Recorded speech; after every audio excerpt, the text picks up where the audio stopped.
Surdité et incrédulité. Donc, l'homme que Jésus a rencontré, c'était un homme incrédule. Cet homme avait entendu dire que Jésus pouvait guérir son fils. Mais Jésus n'était pas là. Il a donc amené son fils à certains disciples de Jésus. Mais ils ont été incapables de chasser ce démon. Et c'est un fait intéressant. Pourquoi n'ont-ils pas pu chasser ce démon? Eh bien, comme je l'ai déjà mentionné, ses disciples se disputaient entre eux pour savoir qui était le plus important. Et vous verrez que beaucoup dans l'Église, les gens se bousculent pour un poste. Ils sont plus soucieux d'atteindre le sommet que d'avoir la capacité de rester au sommet et de servir les gens. Et ils avaient des disputes religieuses avec les scribes. Et donc, l'atmosphère qui était au bas de la montagne était très différente de l'atmosphère qui était au sommet de la montagne. Quand Jésus est descendu, il n'est pas allé au Fils. C'est intriguant. Le Fils avait un esprit sourd et muet. Mais Jésus a parlé au Père. C'est un exemple de malédiction générationnelle. Jésus parla au Père et lui demanda depuis combien de temps son fils était comme ça. Le Père a dit qu'il était comme ça depuis longtemps.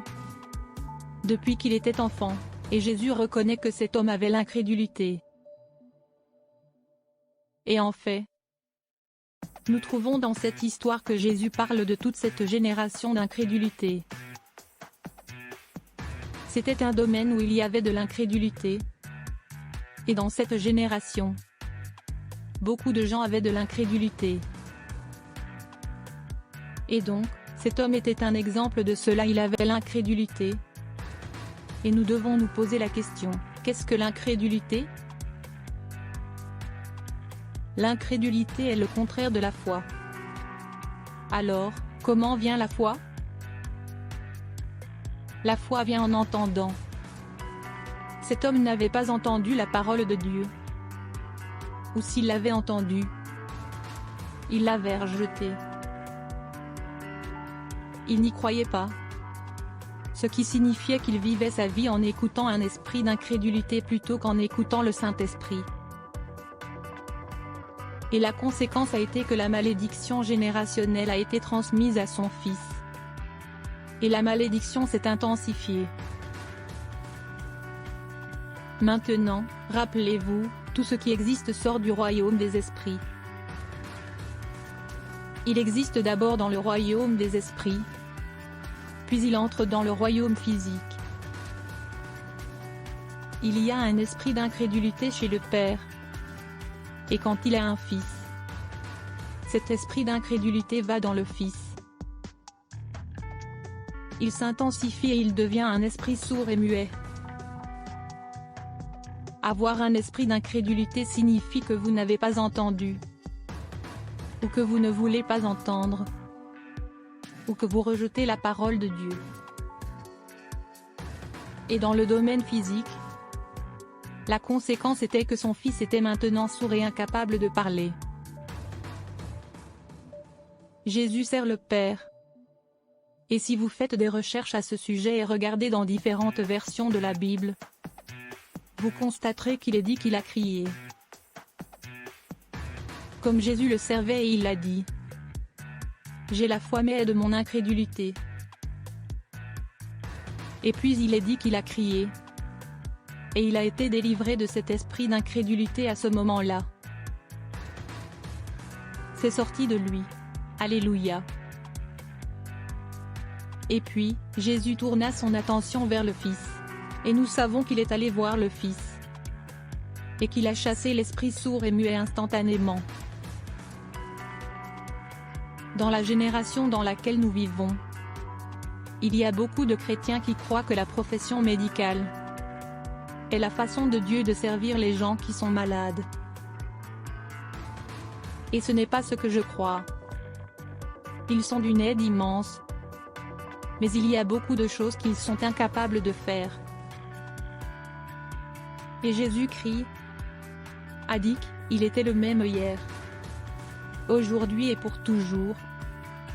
Nous sommes appelés à agir comme Jésus.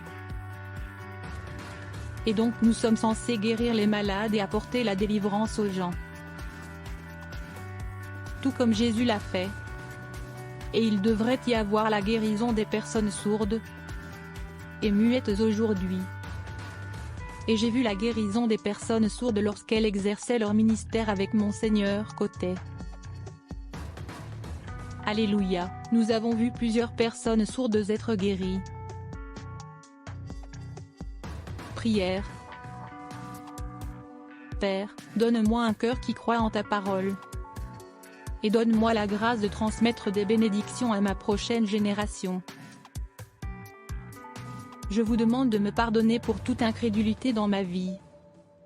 Et de m'accorder des yeux pour voir, des oreilles pour entendre et un cœur qui comprend. Père Dieu, nous demandons ce cœur qui peut croire. Nous demandons un bon sol dans notre cœur. Dieu Père qui peut nourrir la parole de Dieu. Nous demandons au Père Dieu des oreilles qui reconnaissent ta parole, afin que nous puissions nous concentrer sur ta parole. Nous pouvons le croire. Nous pouvons le voir se produire. Père Dieu, comme nous venons à toi, nous vous en sommes reconnaissants. Dieu Tout-Puissant, merci, Jésus, Alléluia. Merci, Jésus. Quand Jésus a servi l'esprit sourd et muet de ce jeune homme, il est sorti. Et c'est ainsi que ses disciples ont posé la question. Pourquoi ne pourrions-nous pas faire cela? Jésus doit leur démontrer que leur mode de vie ne permet pas à la puissance de Dieu de couler à travers eux. Merci, Jésus. Ce jeune homme a été changé en un instant. Et nous devons le croire. Lorsque nous entrons dans une école biblique, nous devrions grandir dans la foi et l'attente. Nous devrions être prêts à exercer ce genre de ministère. Alléluia. Maintenant, quand vous faites face à des situations où quelqu'un est malade, il s'agit d'une nouvelle confrontation. Dans votre croyance que Jésus guérit encore, et qu'il vous donne la capacité de guérir. Et puis quand vous rencontrez quelqu'un qui est malade, maintenant vous êtes confronté à une confrontation. Est-ce que je vais servir cette personne ou est-ce que je vais rester silencieux? Est-ce que je vais être stupide? C'est là que le courage entre en jeu. Pour que nous ayons le courage de servir les gens qui ont des problèmes. Le courage de leur dire que vous croyez que vous pouvez prier. Et qu'ils peuvent être guéris. Et il peut être changé. Prière. Père, accorde-moi la grâce et le courage d'entrer dans les plans que tu as faits pour moi. Alléluia. Père Dieu, nous te demandons de donner cette grâce. Nous réprimandons cet esprit de peur. Et nous parlons d'une libération de ce courage. Père Dieu, que les gens seront remplis du Saint-Esprit. Dieu Tout-Puissant, afin qu'ils grandissent dans leur connaissance que Dieu Père il grandirait.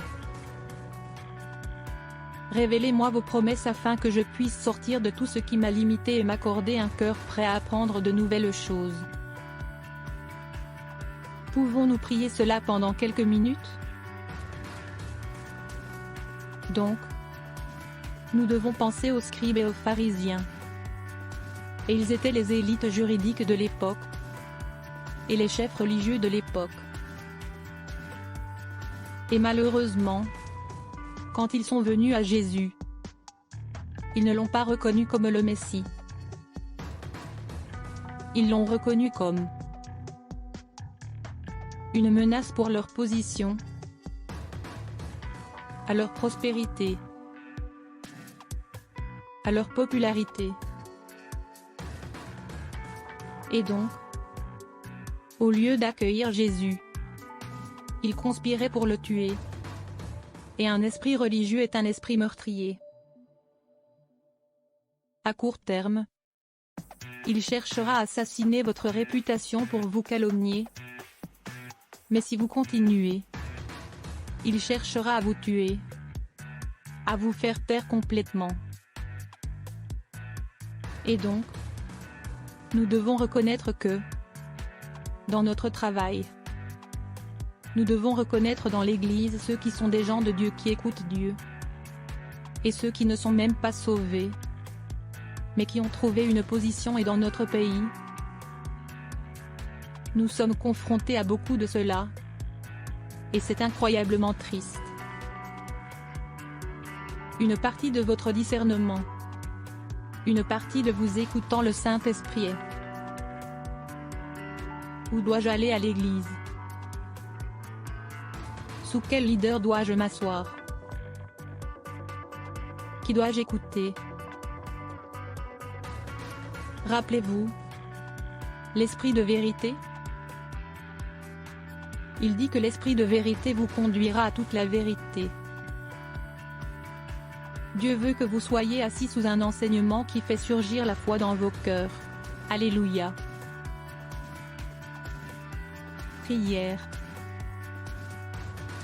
Père, Dieu, accorde-moi un cœur humble et contrit qui est content quelle que soit ma situation. Accordez-moi de la compassion pour ceux qui sont plus mal lotis que moi, et l'onction pour renverser la situation. Alléluia. Oui, cet esprit humble et contrit. Dieu Tout-Puissant. Alléluia. Puis-je avoir du contentement, Père Dieu? Contentement dans mon cœur. Que je puisse être heureuse aujourd'hui dans ma situation. Accorde-moi cette compassion, Père, qui me poussera à servir ceux qui sont les plus mal lotis, et l'onction du Père Dieu pour briser chaque joug que nous prions au nom de Jésus. Amen. Alléluia.